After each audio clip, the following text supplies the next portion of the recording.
שמי עופר ארנון, אני מומחה בכירורגיה פלסטית ואסתטיקה.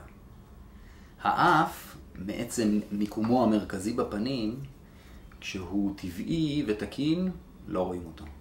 משהו הכי קטן, לא יפה או מעוות באף, מושך מאוד מאוד את תשומת הלב של האדם שאיתו אנחנו נמצאים בתקשורת או בשיחה. ולכן אנשים שיש להם איזושהי בעיה באף, בעיה של גודל, צורה, עיוות, הם לפעמים לוקים בחוסר ביטחון עצמי. ניתוח יכול לשפר את הביטחון העצמי הזה בצורה ניכרת. לעתים ניתוח אף משלב בתוכו שיפור של דרכי נשימה.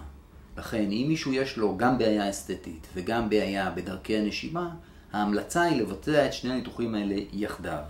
לעתים ניתן להשתמש בסחוסים שהפריעו בדרכי הנשימה לצורך שיפור המראה האסתטי.